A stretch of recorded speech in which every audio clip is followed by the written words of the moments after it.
Y lo que hoy vamos a hacer, vamos a sacar 4 pensamientos. Vamos a sacar 4 pensamientos del actuar, del reaccionar, de la forma en la que más bien actuó Nehemías, hablando acerca de cuando se entera que su pueblo pues está, de alguna forma, lo que están viviendo sus compatriotas, ¿no? Vamos a sacar 4 características, 4 cosas, 4 pasos que yo te recomendaría que tú hicieras.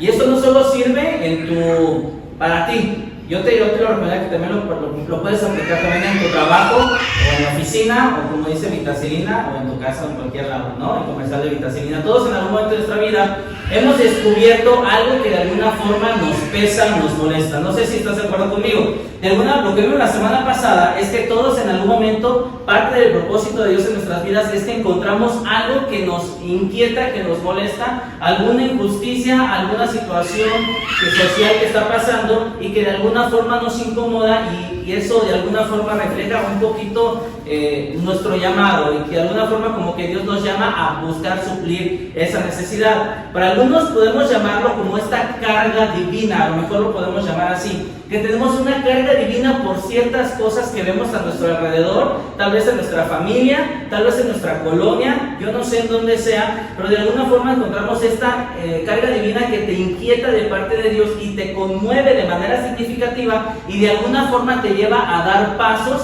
para poder hacer ciertas cosas. De hecho, la idea central de la semana pasada fue la siguiente: la carga que a menudo llevas revela el llamado que abrazarás. La carga que a menudo llevas revela el llamado que abrazarás.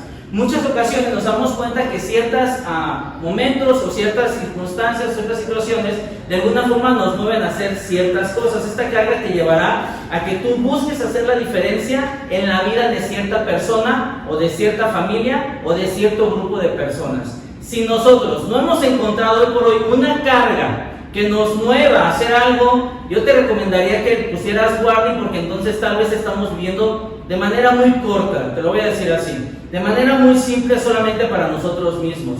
Muchas veces tal vez creerás que tal vez eso que Dios te está llamando a hacer, a lo mejor no es de gran relevancia, pero la realidad de las cosas es que pocas veces nos vamos a dar cuenta cuando estamos enfrente de algo demasiado grande.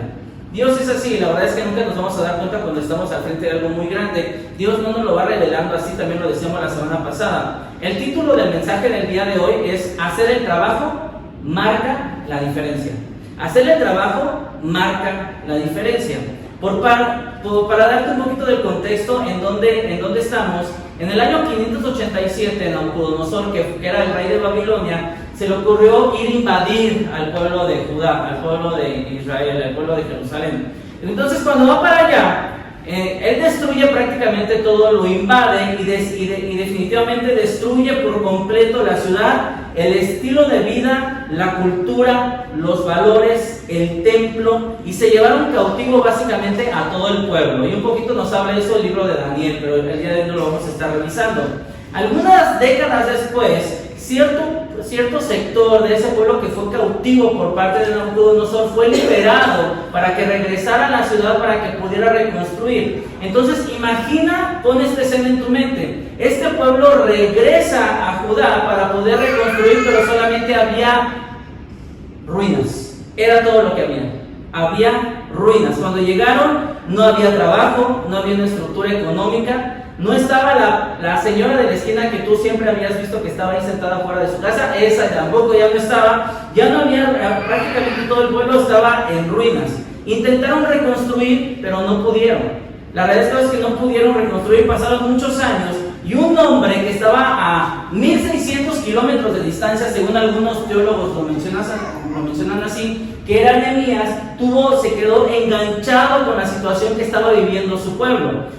Este personaje no era un líder, no era un político, no era un profeta, no era un sacerdote, no era un pastor, no era alguien que de alguna forma tuviera los recursos para poderle hacer frente a esa necesidad. Era un simple sirviente. Ese era Nehemías.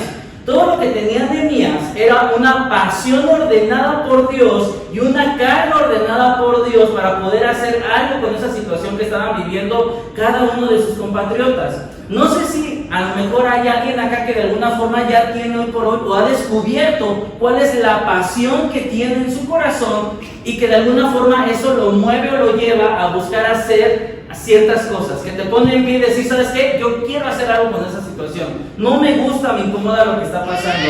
Tal vez crees que no tienes todo lo necesario para poder hacer frente a esa situación, pero déjame decirte algo, si Dios te ha puesto una pasión ordenada por Dios, te la ha puesto a ti, tú ya tienes todo lo que necesitas, porque Dios es el dueño de todas las cosas. Y si Dios te ha puesto una pasión en tu corazón para que tú hagas algo con cada una de esas cosas, tú ya tienes todo lo que necesitas. Déjame decirte que todo lo que tienes que hacer es confiar en Dios.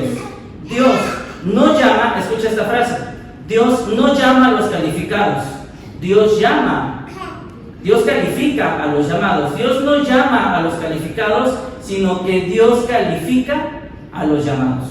Si de alguna forma tú crees que no tienes lo suficiente y demás, eso es normal, y eso es parte de nuestra insuficiencia, así deberíamos estar. La semana pasada platicamos el qué pasó con Nehemías. Hablamos que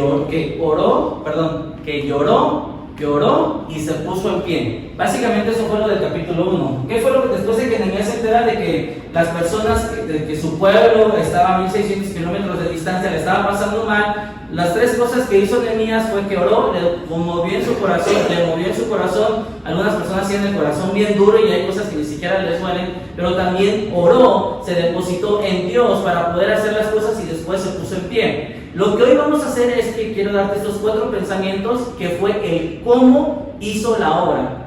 ¿Cómo fue? Tú ya sabes el qué, pero ahora te falta el cómo. A veces esa es la parte complicada de hacer muchas veces las cosas. Hoy quiero que seamos sumamente prácticos y hoy quiero darte estos 4 pensamientos. El pensamiento número 1 es el siguiente: busca a Dios fielmente.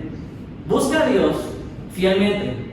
Después de que Nehemías se enterara de lo que pasaba en Jerusalén, él comienza a orar. Y vemos a un Nehemías orando de manera constante durante todo ese tiempo. Dice la palabra que cuando Hanani, su hermano, le comenta, era en el mes de Quisleu. ¿Y cuándo es el mes de Quisleu?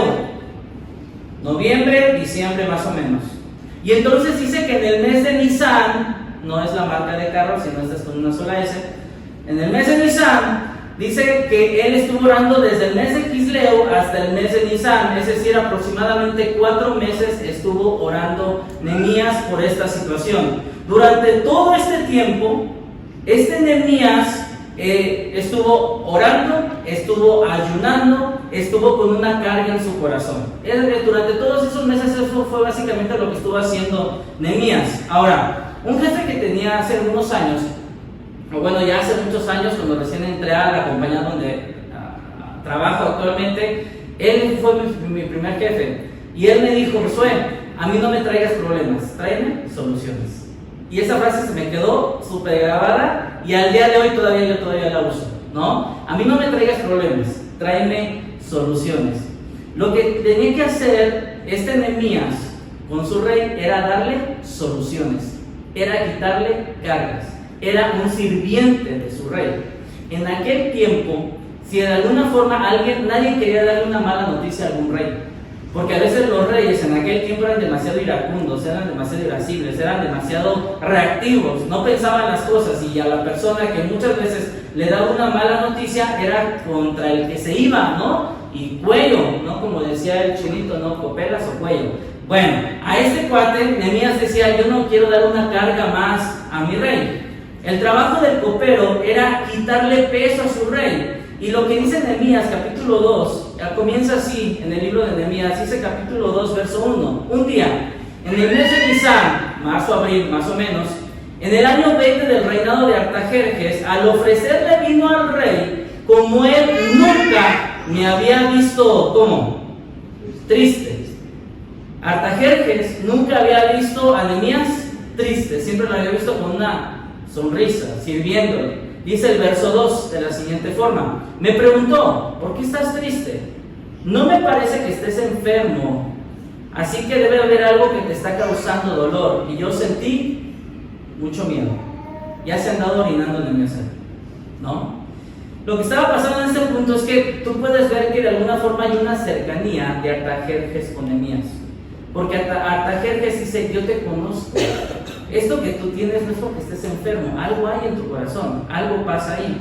Nehemías lo que hace más adelante, Nehemías no dice, ¿sabes qué? Ahorita antes de decirte algo, rey, déjame, voy a orar otros 4 meses, me voy al cerro del Culiacán para poderme allá arriba hasta donde está la cruz y lo vas a subir al Culiacán, ¿sabes de qué te estoy hablando? Cuando antes subes al cerro del Culiacán, donde están las antenas, ahí te pones a orar porque estás cerquito de Dios, puntito, no, esa es una canción, ¿no? Pero tú estás allá cerquita de Dios, orando, meditando. No, Nehemías no hizo eso. Lo que hizo Nehemías, dice más adelante que Nehemías oró en el momento y le dijo lo que él necesitaba. ¿Qué nos dice esto? Déjame decirte algo. Cuando tú y yo estamos en una constante oración con nuestro Padre Celestial, nuestra oración se vuelve más sencilla y más simple. Por ejemplo, déjame decirte de la siguiente forma. Hay personas en las que tú puedes llegar a su casa y puedes abrir el refri de su casa, ¿sí o no? ¿Tienes amistades con las que tú tienes esa confianza? Que tú llegues a su casa, ¿no? Los saludas, le das su parcha tal vez, no sé cómo te llevas con esas personas, pero tú llegas a su casa, abres su refri, te metes hasta la cocina, tomas lo que hay, porque tú te sientes como en tu casa. Hay mucha confianza, ¿estás de acuerdo? Pero también hay personas a las que tal vez tú aprecias, pero tú llegas a su casa y es imposible que tú llegues a su cocina. ¿Estás de acuerdo? Porque es una falta de respeto tal vez y porque no hay cierta confianza. Lo que pasa con Nehemías es que Nehemías tenía tanta confianza con Dios, Nehemías de alguna forma oraba tanto a Dios que sus oraciones, a veces cuando escuchas a una persona y se pone a orar y, oh Padre Celestial, amantísimo Padre, tú que, y le recitas también el Salmo 119 por ahí, no uno que otro texto para quedar bien, para que tú digas, este cuánto se sabe de Biblia. La verdad es que, ¿qué le podemos enseñar a Dios de la palabra? Nada, la verdad es que nada. Pero la oración de Nehemías era tan sencilla y era tan simple, pero no porque no pudiera decir más, sino porque tenía demasiada confianza con Dios. Esa es la realidad. Oraba de manera constante a Dios. Cuando nosotros oramos de manera constante a Dios, comenzamos a reconocer algo, y es lo siguiente: no hay nada demasiado grande para el poder de Dios, por un lado, pero tampoco hay nada demasiado pequeño para el corazón de Dios. Te lo repito: no hay nada demasiado grande para el poder de Dios. ¿Hay algo imposible para Dios? Pero tampoco hay nada pequeño, nada tan pequeño para el corazón de Dios. Hay ocasiones en las que tú y yo no queremos ir a molestar a alguien porque dices, ay, ¿cómo lo voy a molestar por esto? ¿Cierto? Pero la verdad es que a Dios le interesa todo, tanto lo grande como lo pequeño. Y Dios conoce nuestro corazón, pero Él desea que se lo digamos. Él desea que vayamos delante de Él y se lo digamos. Dios lo sabe todo, pero quiere que se lo digas. Y por otra cosa, y por otro lado, no hay cosa tan grande o situación tan difícil o imposible que sea complicada para Dios. Si tú ya descubriste cuál es la carga divina que Dios ha puesto en tu corazón, si tú ya sabes a qué Dios te ha llamado, que ha colocado Dios en tu corazón, ora por eso. Y por imposible que ahora parezca, no hay nada imposible para Dios. Él puede abrir y puede cerrar puertas. Él puede quebrantar y mover corazones. Él puede mover situaciones. Él puede mover circunstancias. De alguna forma, Él es el dueño de toda la creación. Y si a Él le place, esa va a ser su voluntad. Pero nosotros tenemos que confiar en ello. Él sensibilizará corazones, pero tú y yo tenemos que reconocer lo siguiente.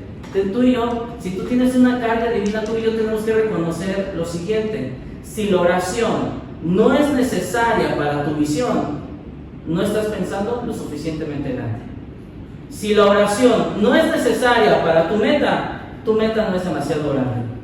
Si tú no tienes que orar por eso que tú anhelas, por eso que tú deseas, por eso por lo que tú luchas, por esa carga que tú tienes, si no es necesaria la oración, déjame decirte algo: tu oración, tu meta no es allá grande, no es allá larga, no, metes aquí en corto. No necesitas a Dios, es demasiado corto. Lamentablemente muchas personas viven así. Entonces, primer paso, busca a Dios fielmente. Segundo punto, define la visión claramente.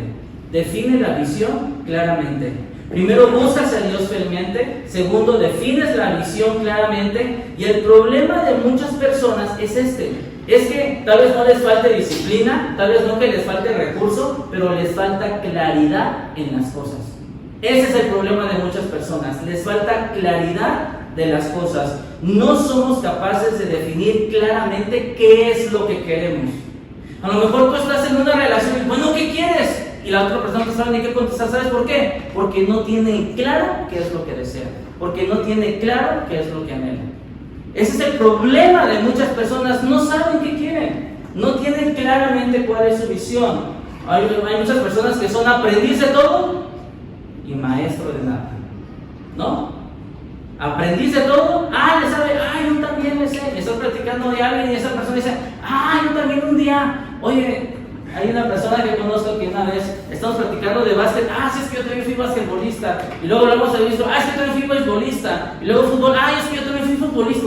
Este compadre fue aprendiz de todo, pero maestro de nada, ¿no? Porque a nada se dedica de todo eso. Nehemías capítulo 2, verso 4 dice de la siguiente forma: ¿qué quieres que haga?, le preguntó el rey. Así que oré al Dios del cielo. No dice que se fue 4 meses a orar, Él dice que oró y le dijo, Señor, en tus manos estoy. Y luego dice el versículo 5: y respondí, si a su majestad le parece bien, y si este siervo suyo es digno de su favor, le ruego que me envíe a Judá para reedificar la ciudad donde están los sepulcros de mis antepasados. Sencillo. La visión de Nehemías era clara. Ayúdame a ir a Judá y reedificar los muros. Eso es lo que yo tengo que hacer. Eso es lo que yo necesito hacer. No tengo material. Nehemías no se estaba preocupando, oye, no tengo materiales, oye, es a 1600 kilómetros, ¿cómo voy a llegar hasta allá? Oye, hay caminos riesgosos en aquellos tiempos y hoy hay inseguridad. Bueno, no dista mucho de lo que pasaba en aquel tiempo, también había inseguridad. Entonces Nehemías lo que él dijo es, la visión es clara. Yo tengo que ir a Judá y tengo que ir a reedificar. Eso es lo que yo tengo que hacer. Una sola oración, claridad absoluta. Le pidieron a Judá reconstruir los muros. Muchos de nosotros tenemos que aprender a hacer algo, amigos.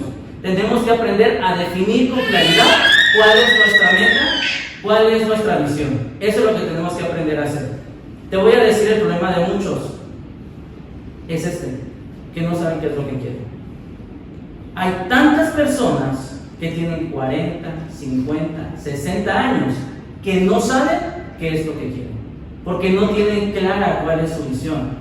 Te diré lo que no hizo Nehemías. Cuando el rey le preguntó, bueno, Nehemías, ¿qué quieres que haga? ¿Por qué quieres que te ayude? Te voy a decir lo que no hizo Nehemías. Nehemías no se metió las manos en el bolsillo y dijo, bueno, rey, es que, ¿sabes? Allá en Judá está mi tía Conchita. Y mi tía Conchita platicando con ella por WhatsApp. Y luego, como no sirvió el WhatsApp, pues ya mejor le marqué por teléfono y me embarcó. Y me pasó a Pepe, no a este Pepe, a su primo Pepe. Me pasó a Pepe y pues, ¿sabes? Pepe es un seguidor tuyo, porque todo lo que posteas a la gente en Insta, todo le da like, ¿no? Él es un seguidor tuyo. Y estaba haciendo un documental allá de Judá y pues yo lo vi. Y ¿sabes? Y me acordé cuando, ¿se acuerdan de esos documentales de 911 cuando hablaban en nuestros tiempos? No los millennials aquí, muchachos, pero en esos tiempos que decían, sí, lo recuerdo bien, Richard. ¿Sí se acuerdan de esos?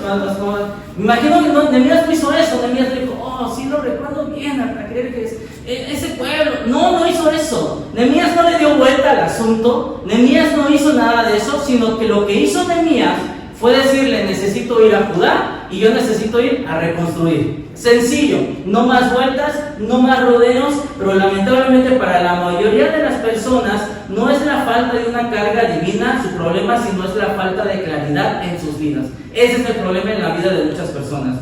¿Qué es lo que quieres hacer? ¿A qué Dios te ha llamado a hacer? A lo mejor tú dices, bueno, Josué, es que yo tengo mi llamado con los niños. Bueno, ¿pero qué? O sea, sí los niños, pero los niños, la nutrición de los niños, el maltrato de los niños, que no están el analfabetismo de los niños. ¿Cuál es tu preocupación? Bueno, es que son los niños. Bueno, pero ¿qué son? Porque hay muchísimas cosas. Bueno, es que a mí me preocupa mi ciudad. Bueno, pero ¿qué te preocupa de la ciudad? La inseguridad, el bienestar, los baches que tenemos aquí en Celaya, que abundan en sobremanera, ¿no? Y más ahorita con cualquier lluvia. Bueno, ¿qué es lo que te preocupa? Porque podemos decir, yo quiero hacer esto, pero ¿qué? Y si no somos capaces de definir qué, no tenemos una definición clara, no tenemos una visión clara. Y ese es el problema de muchas personas. Tal vez a veces como padres, y yo te lo voy a decir porque yo pasé por ahí, cuando mi mamá me decía, ¿qué quieres hacer? ¿Alguna vez has preguntado a tu hijo, ¿qué quieres hacer? Y no sabe decir qué, y te pesa y tú dices, ¿qué va a hacer este compadre? ¿No? no sabe qué hacer. ¿Qué quieres en tu matrimonio? Y no sabes qué definir. ¿Qué quieres en la relación? Y no sabes qué definir. No hay claridad en el asunto. Ese es el problema de muchas personas. Si no puedes definirlo, no puedes hacerlo. Punto. Si tú puedes definirlo, no puedes hacerlo. Si tu visión está así, rondando por donde quieras, si tú no puedes definir eso, tú no puedes hacerlo. Tenemos que aprender a definir cuál es la carga que Dios nos ha dado. Probablemente no sea algo mundial, pudiera ser algo en tu círculo social, pero tienes que aprender a definirlo en una frase clara. Nehemías dijo: envíame a Judá a reconstruir. Yo te quiero ayudar a algo. Quiero que tú puedas definir qué quieres y que lo puedas hacer. Para que tú lo puedas definir, tú ponte un plazo. Tú ponte una meta y no te pongas algo grande. Primer error: algunas personas quieren conquistar el mundo como Pinky Cerebro. Vamos a hacer todos los días redesear Pinky Cerebro, conquistar el mundo. Eso lo quieren hacer todo el tiempo. Pero la realidad de las cosas es que no podemos conquistar el mundo. Pero tienes que pensar con un paso. Porque las grandes cosas son pequeñas decisiones hechas constantemente. ¿Estás de acuerdo conmigo? ¿Te suena esto que estoy diciendo? Antes de que acabe el año, por favor, ten una conversación contigo y tú define, ¿sabes qué? ¿Cuál es mi meta? ¿Cuál es mi visión? ¿Sabes qué? Pues mi meta va a ser, antes de que acabe el año, voy a tener una conversación de Jesús con todos mis colaboradores de trabajo. Esa es mi meta. Bueno, a lo mejor mi meta va a ser, pues antes de que acabe el año, yo quiero cubrir todas las deudas financieras que yo tengo. Otra meta pudiera ser, pues antes de que acabe el año yo quiero servir en alguna organización sin fines de lucro para poder trabajar y poder servir a mi comunidad. Tal vez esa es otra buena meta. Pero tú tienes que aprender a definir y tenemos que entender algo. Para que una meta sea clara, tiene que tener las siguientes cosas. Tiene que ser clara, tiene que ser alcanzable y tiene que ser medible. Punto. Tiene que ser clara, quiero ir a Judá a reconstruir. Tiene que ser alcanzable, que se le estaba pidiendo al rey que le podía dar todo lo necesario para hacerlo. Y tiene que ser medible, una frase que tú puedas definir con claridad cuál es tu visión, cuál es tu carga y qué es lo que tú quieres hacer en tu vida. Sé claro, sé alcanzable y sé medible. Muy bien. Tercer consejo: haces planes cuidadosamente. Número 3, haces planes cuidadosamente. El problema es que una meta sin un plan solamente es un deseo. Algunas personas se la pasan toda la vida solamente deseando cosas, pero no hacen un plan para poder lograr a ese objetivo, para poder llegar a esa meta. Tenemos que comprender algo. A veces hacer un plan agrada a Dios, hacer un plan agrada a Dios. Algunas personas se la pasan solamente deseando constantemente muchísimas cosas. Yo desearía tener, yo desearía adquirir, yo desearía llegar, yo desearía viajar, pero no hacen un plan para ello. Pero hacer un plan tenemos que comprender que honra a Dios. Tenemos que saber que a veces lo más espiritual que podemos llegar a hacer es organizarte. A veces lo más espiritual que tú puedes llegar a hacer es organizarte. Y esto lo digo especialmente para mí, que a mí me cuesta muchísimo trabajo, porque tenemos que comprender algo. Tenemos a un Dios que es sistemático. Tenemos un Dios sistemático. Piensa de la siguiente forma: vivimos en un sistema solar. Cuando nosotros hablamos, un año siempre va a tener 365 años. Bueno, a veces va a tener 366 por el tema del año bisiesto, pero normalmente va a tener 365 años. Una semana siempre va a tener 7 días, un año siempre va a tener 12 meses. Tenemos un Dios que es sistemático. Nehemías capítulo 2, verso 6 nos dice de la siguiente forma: ¿cuánto durará tu viaje? ¿Cuándo regresarás? Me preguntó el rey, que tenía a la reina sentada a su lado.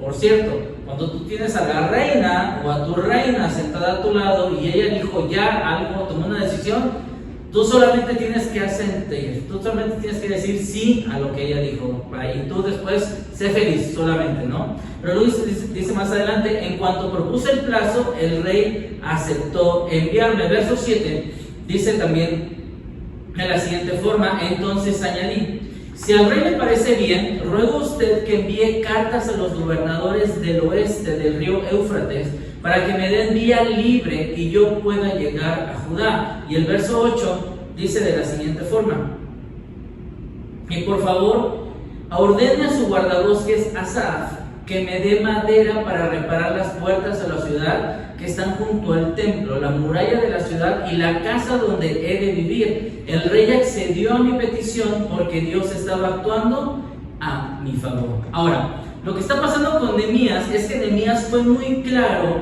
y Nehemías ya se había metido a Google Maps, ya había visto cuál era la mejor ruta, ya había estudiado el plan, ya tenía de alguna forma ya un checklist de necesidades y de cosas que necesitaba para poder llegar a Judá y poder reconstruir la ciudad. Hizo un plan. Básicamente lo que hizo Nehemías con el rey, pidió protección por un lado para poder viajar esos más de 1600 kilómetros, pero también pidió provisión para tener los recursos necesarios para poder reconstruir la ciudad. Necesito protección para el viaje, necesito provisión para la construcción. Y te das cuenta que lo que hizo Nehemías fue buscar fielmente a Dios, fue muy claro en su visión y realizó el plan de manera cuidadosa. Muchos están planeando y están esperando a que todas las cosas se den.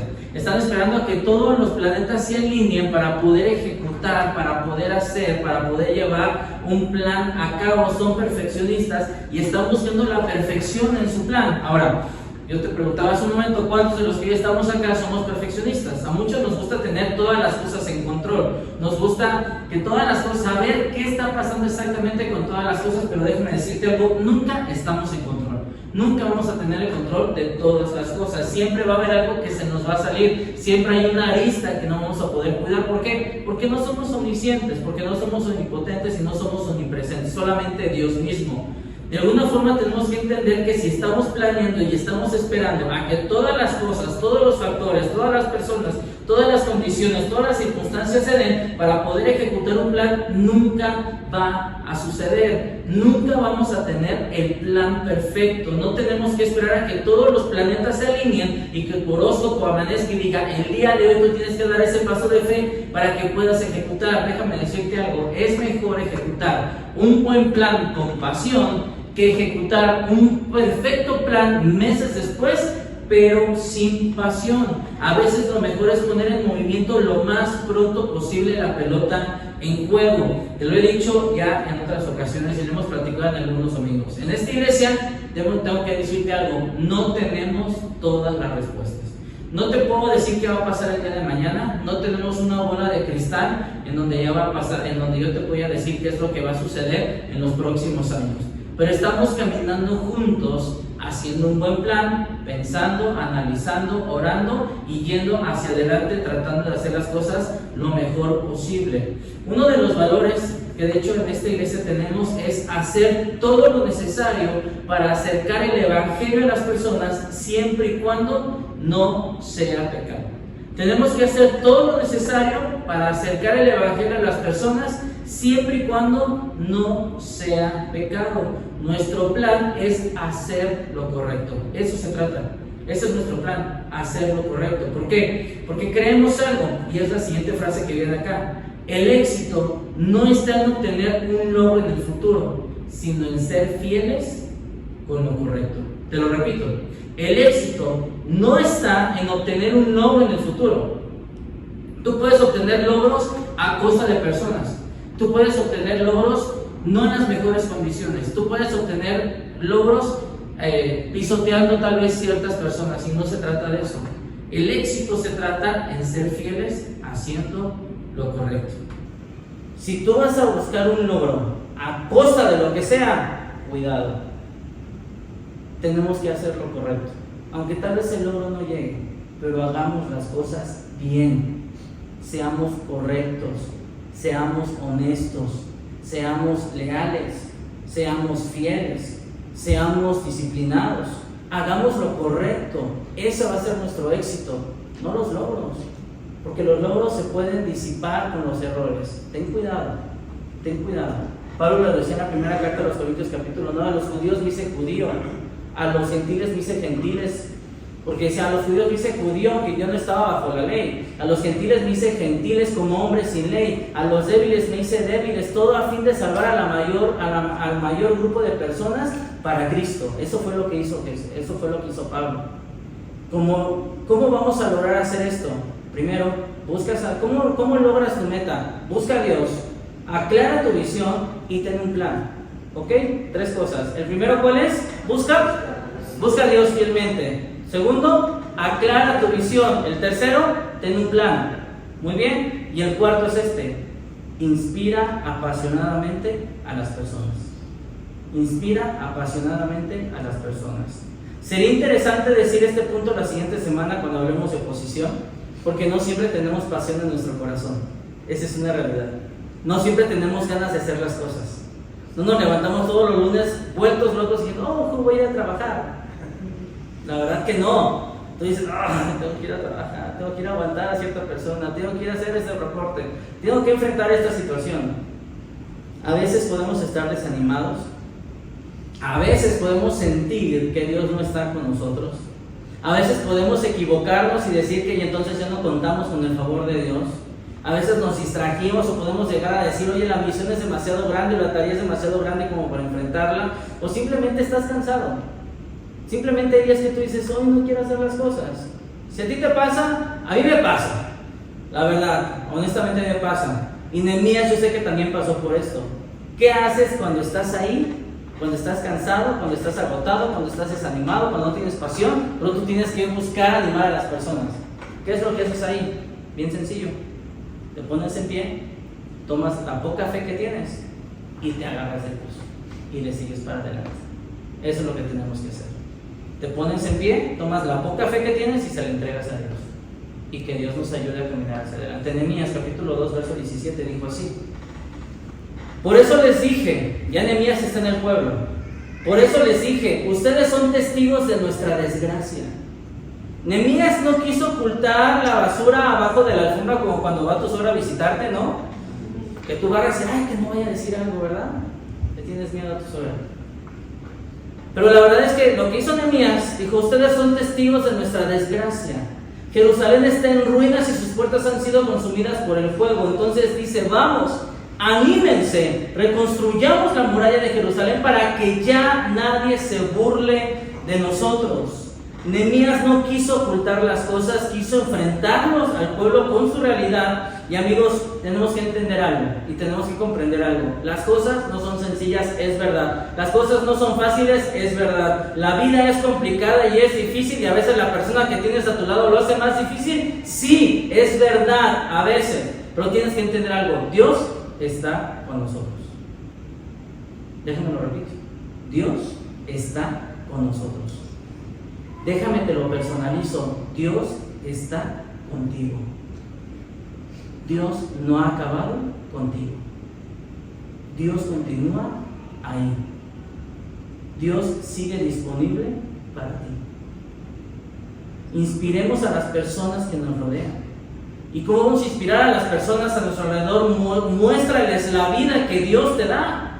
Muéstrale un poquito del amor que Dios te da. Muéstrale un poquito de la gracia que Dios te da. Déjame decirte que si tú no has comprendido hoy por hoy que tu corazón late día a día, todas las mañanas, es por la gracia y la misericordia de Dios. No es porque nos lo merezcamos, es porque Dios tiene amor hacia nosotros y nos da un nuevo día. Nuevas son sus misericordias cada día, dice la palabra. Demostrémosle un poco del amor de todo lo que recibimos de parte de Dios. Demos gracia, demos verdad, abonemos a la vida de las personas, enriquezcamos la vida de las personas. Realmente seamos puentes de gracia con las personas, que realmente nosotros podamos podamos contagiar de pasión a las personas y decir, oye, yo quiero estar cerca de esa persona, yo quiero platicar con esa persona, porque sabes, Dios siempre tiene algo bueno que decirme, siempre tiene algo que decir, siempre tiene un ánimo correcto, tiene una actitud correcta, aunque se lo esté cargando, ya sabes quién, pero siempre tiene algo correcto que decir. ¿Realmente tu vida y mi vida demuestra eso con las personas que nos rodean? ¿O solamente reciben de parte de nosotros pura amargura, puro rencor, puro resentimiento, puro rechazo? ¿Qué es lo que las personas reciben que te rodean, reciben de parte tuya? ¿Reciben eso o reciben lo que Dios te da día a día? Porque si nosotros no le estamos dando a las personas lo que Dios nos está dando, déjame decirte algo, la estás regando y gacho. John MacArthur dijo en su libro 12 hombres comunes y corrientes, él escribió, ¿qué calificó a estos hombres para que fueran apóstoles? Porque habla de los 12. Dice, ¿qué calificó a estos hombres para que fueran sus apóstoles?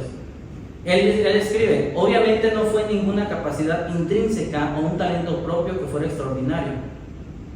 Él dice ahí, eran galileos, no eran de élite, eran de la gente campesina, eran de la gente baja, eran carentes de educación, eran plebeyos, eran insignificantes, eran ignorantes, le iban a la América. Todo eso escribe John MacArthur ahí. Página 7, ahí la buscas. Un mal consejo que en alguna ocasión un pastor me dio fue el siguiente. Él me dijo, si quieres que te vaya bien en el ministerio, no cuentes tus debilidades. Si quieres que te vaya bien en esto, me dijo así, no cuentes tus debilidades. Yo me quedé pensando en una de las cosas que creemos acá, es que tenemos que ser genuinos. Y si hay alguien más débil aquí, tal vez entre todos soy este que te está hablando, soy el más desperfecto de todos ustedes. Porque honestamente yo no me levanto todas las mañanas y me levantan un par de ángeles y me llevan y me abren la Biblia y me dicen, no, sí, una unión con el Señor. No, la verdad es que no. Yo me levanto así en la mañana y estoy buscando no pegarle a ninguno, cuidar mis deditos chiquitos para no pegar con la cama, la orilla de la cama. Voy primero al baño, a lo que tú ya sabes que tenemos que hacer en el baño. Primeramente, bajo con cuidado las escaleras porque voy medio dormido y tengo que preparar un café para poder abrir la Biblia. Pero te soy honesto, tengo que orar con los ojos abiertos porque si los cierro, ¿sabes qué me pasa? Me quedo dormido.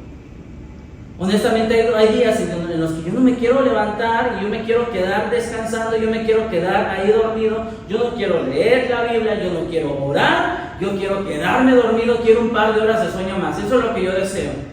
Honestamente, hay días que yo digo, oh, sí, hoy va a ser un gran día, así como la canción de los Legos, si han visto la película de Legos, todo es increíble, van los monitos así, no, todo es increíble, no es cierto, no todo es increíble, yo mañana no quiero ir a la oficina a ver a mi jefe, la verdad. Ojalá no viste el video. Pero, de alguna forma tenemos que entender algo. Todas estas personas, estos 12 hombres eran ordinarios, eran comunes, eran como tú y eran como yo. No eran nada extraordinarios. A lo mejor tú puedes decir, bueno, ¿cómo voy a enfrentar esa carga? ¿Cómo voy a enfrentar esa misión que tal vez Dios me está diciendo? ¿Cómo voy a darle gracias a las demás personas si yo soy bien enojón? Si tengo la cara de pocos amigos, ¿no? Yo no sé, pero de alguna forma tenemos que comprender algo. Esos hombres que eran comunes y corrientes, hoy por hoy hay grandes catedrales puestas a su nombre, ¿sí o no? Hay grandes catedrales puestas a su nombre y es porque, oh, San Pedro, oh, San Pablo, oh, San Pancho, oh, quien tú quieras. Pero eran nombres comunes y corrientes, con sus efectos y sus debilidades, como decía la hermana, la leona dormida, que se me olvidó su nombre. Pero era ella. Aunque ahora hoy por hoy hay grandes catedrales a sus nombres, eran comunes y corrientes. Amigos, el traje y la corbata no nos hacen más siervos que otros. Esa es una realidad. Me ha tocado ver que hay mendigos siendo más serviciales que aquel que anda en su coche nuevo, con su reloj móvil, con su anillo que vale una millonada. Porque tenemos que comprender algo. Cuando Jesucristo tomó a sus 12, fue lo más disruptivo posible de la sociedad. Porque tomó un pescador que no conocía de cultura. Tomó un grupo de personas que eran no indocumentados, o quién sabe, a lo mejor sí se brincaron por allá, pero estas personas eran pescadores que no conocían de cultura, que no sabían leer, que no estaban puestos ahí dando cátedra a las demás personas. No, Jesucristo tomó a lo peor de lo peor para entonces poder hacer su obra. Los muchachos, el equipo imperfecto, el equipo defectuoso de Jesús, fueron personas comunes y corrientes como tú y como yo. Ese equipo destartalado estaba compuesto por un Pedro, que su mayor logro fue los kilos de pescados que había pescado. Ese era su mayor logro, ¿no? El hombre no sabía nada de cultura romana y sus compadres estaban igual o peores que él.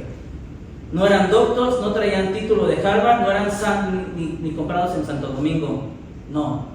La verdad es que no tenían título. Bueno, a lo mejor alguien puede decir, ay, Josué, eres muy duro con lo que estás diciendo de los santos apóstoles, ¿no? Ay, todo lo que estás diciendo, pero a lo mejor tú puedes llegar a decir, bueno, ¿qué les vio Jesús? Bueno, es que eran humildes, mis patas, ¿no? La verdad es que no eran humildes.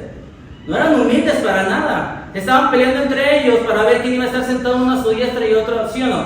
No eran humildes. A lo mejor todos pudieran decir, bueno, Jesús, es que a lo mejor de alguna forma estos hombres sabían algo de teología no sabían absolutamente nada. Pedro le dijo, Jesús, ese plan de la cruz, como que no cuadra, amigo, o sea, mejor aléjate de él porque creo que le estás regando, no va por ahí, no sabía nada de teología. Bueno, eran sensibles a las demás, no, hombre, para nada, no eran sensibles. Juan quería quemar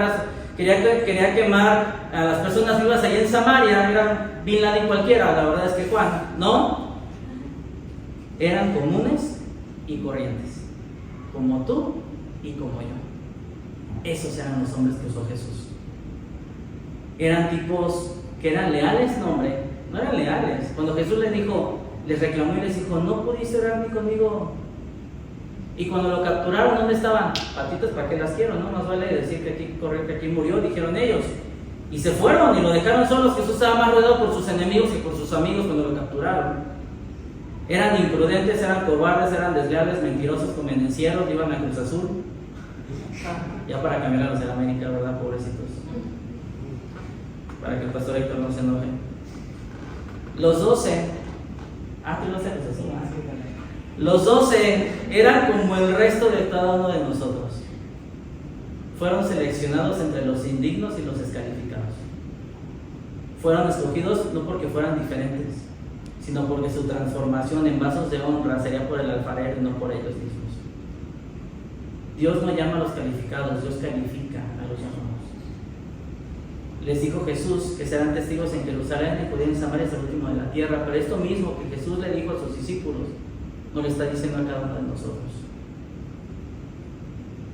Jesús sigue usando a gente común, gente que sigue tomando el urbano para trasladarse, gente que sigue tomando tickets para sentarse en la fila del asiento del banco para poder que lo atiendan, y también sigue usando a aquellos que se forman para las tortillas. Y ahí estamos todos nosotros. ¿No te sientes preparado? ¿No te sientes calificado? Excelente. Porque ese es el perfil que busca Dios para usar a las personas.